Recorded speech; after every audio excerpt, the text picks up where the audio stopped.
বিসমিল্লাহির রহমানির রহিম। প্রিয় শিক্ষার্থীরা, আসসালামু আলাইকুম। আজ আমরা ১.৬ নাম্বার যে শেখন অভিজ্ঞতা অর্থাৎ চাপ বা প্রেশার নিয়ে আলোচনা করব। তো এর আগের অধ্যায়ে আমরা মহাকর্ষ সূত্র নিয়ে আলোচনা করেছিলাম এবং আমি বিশ্বাস করি যে তোমরা এ পর্যন্ত খুব সুন্দরভাবে সম্পন্ন করতে পেরেছ।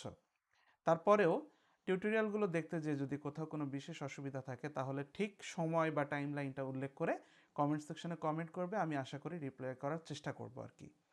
তো দেখি আমরা চাপ নিয়ে আমরা আজকে কি শিখতে যাচ্ছি। তো চাপ নিয়ে আলোচনা করার আগে আমরা একটু জেনে রাখি যে দৈনন্দিন জীবনে আসলে চাপ বলতে আমরা যা বুঝি তার সাথে আমাদের চিরাচরিত যে পদার্থবিজ্ঞানের ভাষায় চাপ, এই দুইটার মধ্যে কখনো কখনো তোমাদের কাছে একটু পার্থক্য পরিলক্ষিত হতে পারে বলে মনে হয়।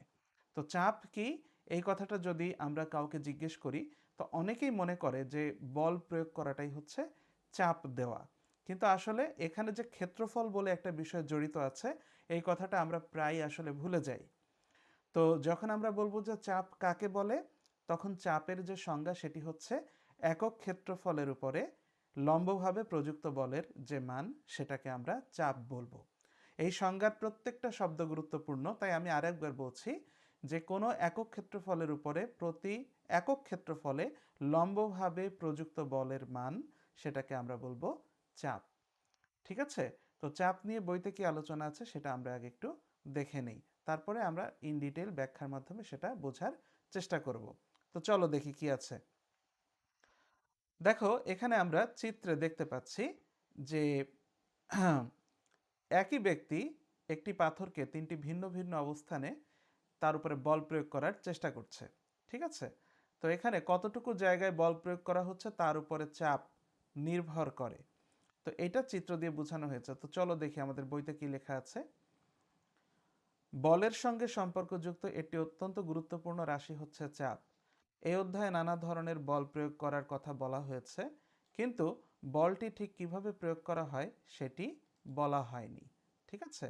তো আবার বলছে যেমন তুমি একটি পাথরকে এক হাতে ঠেলতে পারো, দুই হাতে ঠেলতে পারো, ঠিক আছে, দুই হাতে ঠেলতে পারো, কিংবা তোমার সারা শরীর দিয়ে ঠেলতে পারো। তো প্রত্যেকবার তুমি সমান পরিমাণ বল প্রয়োগ করলেও এই তিন ক্ষেত্রে পাথরের উপরে প্রয়োগ করা চাপের পরিমাণ হবে ভিন্ন, তার কারণ চাপ হচ্ছে একক ক্ষেত্রফলের উপরে প্রয়োগ করা বল। তো অর্থাৎ এ ক্ষেত্রফলের একটি জায়গায় এফ বল প্রয়োগ করা হলে চাপ যদি পি হয় তাহলে পি এর মান হবে এফ ডিভাইডেড বাই এ। অর্থাৎ আমরা চাপকে যদি পি বা প্রেসার দ্বারা সূচিত করি, ঠিক আছে, আমরা যদি মনে করো একক ক্ষেত্রফল অর্থাৎ আমরা যদি এফ পরিমাণ বল এ ক্ষেত্রফলের উপরে প্রয়োগ করি তাহলে P equal to F divided by A. এইটাই হচ্ছে আমাদের চাপের রাশিমালা, এটা আমাদেরকে মনে রাখতে হবে। তো দেখি আমাদের এখানে কি লেখা আছে। দেখো আমরা যেটা করেছি এখানেও সেটাই লিখেছে যে P equal to F divided by A. ঠিক আছে, এইটাই হচ্ছে আমাদের চাপের রাশিমালা। এখানে পি ফর প্রেশার, ঠিক আছে, চাপ পিকে ব্যবহার করেছে প্রেশারের জন্য। এবং তুমি যদি বলের একককে ক্ষেত্রফলের একক দ্বারা ভাগ করো তো আমরা জানি যে বলের একক হচ্ছে নিউটন আর ক্ষেত্রফলের একক হচ্ছে স্কোয়ার মিটার। তাহলে আমরা এভাবে লিখতে পারি যে নিউটন পার স্কোয়ার মিটার এইটা হচ্ছে চাপের একক। আর চাপের এই যে নিউটন পার স্কোয়ার মিটার বা নিউটন মিটার টু দি পাওয়ার -2, আমি একটু লিখি, নিউটন মিটার টু দি পাওয়ার -2, এটাকে আমরা বলছি প্যাসকেল। ঠিক আছে, ব্লেইজ প্যাসকেল একজন ফরাসি গণিতবিদ, তার নামকরণে এইটা আমরা প্যাসকেল নামকরণ করেছি। তো দেখো চাপের একক হচ্ছে নিউটন পার স্কোয়ার মিটার, অর্থাৎ প্রতি এক স্কোয়ার মিটারে যদি 1 নিউটন পরিমাণ বল প্রযুক্ত হয় তাহলে চাপের পরিমাণ হবে 1 প্যাসকেল। ঠিক আছে, এখন যেমন এভাবে চিন্তা করো, মনে করো এরকম একটি একক ক্ষেত্রফল যার দৈর্ঘ্য 1 মিটার, প্রস্থ 1 মিটার, তাহলে এই ক্ষেত্রফলটা হচ্ছে 1 স্কোয়ার মিটার। এখন তুমি যদি এর উপরে লম্বভাবে কি 1 নিউটন বল প্রয়োগ করো, ঠিক আছে, তাহলে এই বল এবং এই যে চাপ এদের অনুপাত, দুঃখিত, এই বল এবং ক্ষেত্রফলের যে অনুপাত সেটাই হবে আমাদের চাপের পরিমাণ। তো দেখো এখানে একটা উদাহরণ দেওয়া হয়েছে, উদাহরণটা একটু ভালো করে খেয়াল করো। ধরা যাক তোমার ভর 50 কেজি, তোমার শরীরের এক পাশের ক্ষেত্রফল 0.5 স্কোয়ার মিটার এবং দুই পায়ের তলার ক্ষেত্রফল 0.3 স্কোয়ার মিটার। তুমি চিত হয়ে শুয়ে থাকলে মেঝেতে কত চাপ প্রয়োগ করবে? এবং দাঁড়িয়ে থাকলে মেঝেতে কত চাপ প্রয়োগ করবে।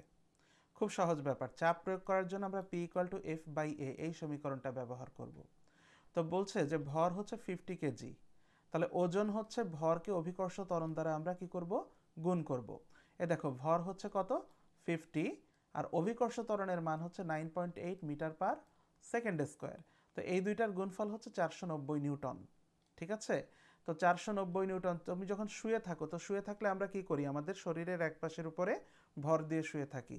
তো সেই পাশের ক্ষেত্রফল বলে দেওয়া আছে 0.5 স্কোয়ার মিটার, এটা কিন্তু এখানে বলে দেওয়া আছে। তো সেক্ষেত্রে আমাদের শুয়ে থাকা অবস্থায় প্রযুক্ত চাপ যদি পি হয়, পি হবে 490 newton divided by 0.5 square metre, তার মানে হবে 980 প্যাসকেল। ঠিক আছে, 980 প্যাসকেল। আর যখন দাঁড়িয়ে থাকবো তখন চাপের পরিমাণ হবে 16, দেখো 490কে আমরা 0.3 দ্বারা যদি ভাগ করি তাহলে 16,333 প্যাসকেল। তাহলে দেখা যাচ্ছে যে আমরা শুয়ে থাকলে আমাদের শরীরের ভর বা চাপটা শরীরের উপরে সমানভাবে ডিস্ট্রিবিউটেড হয়ে যাবে। ঠিক আছে, কিন্তু যখন আমরা দাঁড়িয়ে থাকি আমাদের পুরো শরীরের ভরটাই আমাদের পায়ের উপরে যে পড়ে, তো সেখানে চাপের পরিমাণটা অনেকটা বেড়ে যায়, কারণ বেশি পরিমাণ বল প্রযুক্ত হচ্ছে খুব অল্প একটা ছোট্ট জায়গা বা ক্ষেত্রফলের উপরে। তো ঠিক আছে, দাঁড়ায় থাকলে কি হবে, দাঁড়িয়ে থাকলে আমাদের শরীর ভূমির উপরে বেশি পরিমাণ চাপ প্রয়োগ করবে, শুয়ে থাকা অবস্থার চাইতে বেশি চাপ প্রয়োগ করবে। তার মানে তুমি যদি শুয়ে থাকো তাহলে চাপ কম হবে, আর যদি দাঁড়িয়ে থাকো তাহলে চাপ কি হবে, বেশি হবে। আচ্ছা, বেশি জায়গা জুড়ে বল প্রয়োগ করা হলে যেরকম কম চাপ প্রয়োগ করা হয়, একইভাবে কম জায়গায় একই পরিমাণ বল প্রয়োগ করা হলে অনেক বেশি চাপ প্রয়োগ করা যায়। একটি পেরেকের সূচালো মুখের ক্ষেত্রফল খুবই কম, তাই এটি যখন কাঠ বা দেয়ালে স্পর্শ করিয়ে পিছনে হাতুড়ি দিয়ে আঘাত করে বল প্রয়োগ করা হয়, তখন পেরেকের সূচালো মাথা অনেক বেশি চাপ প্রয়োগ করে অনায়াসে কাঠ বা দেয়ালে ঢুকে যেতে পারে। তো তোমরা জানো বলের একটি সুনির্দিষ্ট দিক আছে, কিন্তু চাপের কোনো নির্দিষ্ট দিক নেই। তাহলে বলের যেহেতু সুনির্দিষ্ট দিক আছে তাই বল একটি ভেক্টর রাশি, কিন্তু চাপের যেহেতু কোনো সুনির্দিষ্ট দিক নেই তাই চাপ একটি স্কেলার রাশি। তো এটি জেনে রাখা খুবই গুরুত্বপূর্ণ, কারণ চাপের ধারণাটি কঠিন পদার্থ থেকে অনেক বেশি প্রয়োজন হয় তরল কিংবা বায়বীয় পদার্থে। তরল বা বায়বীয় পদার্থে যখন চাপ প্রয়োগ করে তখন আসলে সেটির দিকের উপর নির্ভর করে না। তার মানে তুমি যদি একটা আবদ্ধ তরল পাত্রের কোনো একটা জায়গায় চাপ প্রয়োগ করো, সেই চাপটা সব দিকে সমানভাবে ছড়িয়ে পড়বে। তাহলে আশা করি এই পর্যন্ত তোমরা বুঝতে পেরেছ। তো দেখো, আমাদের আজকের মূল আলোচনা ছিল কি নিয়ে, চাপ নিয়ে। এবং চাপ সংক্রান্ত আরও গুরুত্বপূর্ণ এবং ডিটেল আলোচনাগুলো আমরা কি করব, এর পরের ক্লাসে তরলের ভেতরে যে চাপ বা প্রেশার ইন লিকুইড, এইখানে আমরা আলোচনা করব ইনশাআল্লাহ। তাহলে চাপ নিয়ে আরেকটু রিক্যাপ করে নেই। একক ক্ষেত্রফলের উপরে প্রযুক্ত বলকে চাপ বলে। দেখো আমার হাতে এই যে পেনটা আছে, এই পেনের মাথাটা কিন্তু সূচালো, কিন্তু এই পাশটা কিন্তু ভোঁতা। তো আমি যদি ভোঁতার জায়গার উপরে কিন্তু খুব জোরে চাপও প্রয়োগ করি, তাহলে কিন্তু আমি আঙুলে কোনো ব্যথা অনুভব করব না, আঙুলে কিন্তু তেমন কোনো ব্যথা অনুভব করব না। ঠিক আছে, কিন্তু আমি যদি এখন এই সূচালো মাথাটায় নিয়ে জোরে চাপ দেই, তাহলে কিন্তু আমি আমার আঙুলে ব্যথা অনুভব করব।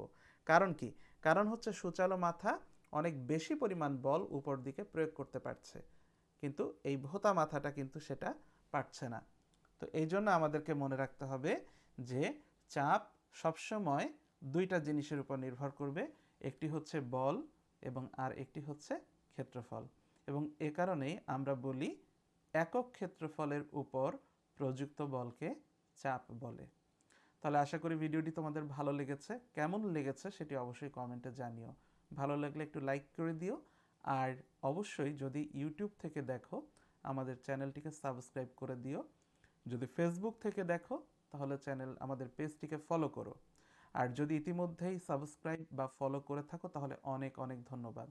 আর হ্যাঁ, বেশি বেশি করে বন্ধুদের সাথে ভিডিওটি শেয়ার করে দিও, কারণ যদি এ থেকে বেশি সংখ্যক শিক্ষার্থী উপকৃত হয় তাহলে আমি আমার এই কষ্ট সার্থক হয়েছে বলে মনে করব। আমি আসলে তোমাদের জন্যই আমার ক্ষুদ্র জ্ঞানকে বিলিয়ে দেওয়ার জন্য এই ভিডিওগুলো তৈরি করি। তো তোমাদের যদি আরও কোনো স্পেসিফিক বিষয় জানার প্রয়োজন হয় অবশ্যই কমেন্ট সেকশনে জানিও। আর আমার যদি জ্ঞান বা পরিধির মধ্যে থাকে তাহলে সেই বিষয়ে আমি একটি টিউটোরিয়াল তৈরি করে দেওয়ার চেষ্টা করব। তাহলে সকলেই ভালো থেকো, পরবর্তী ভিডিওতে আবার দেখা হচ্ছে ইনশাল্লাহ। সে পর্যন্ত আল্লাহ হাফেজ।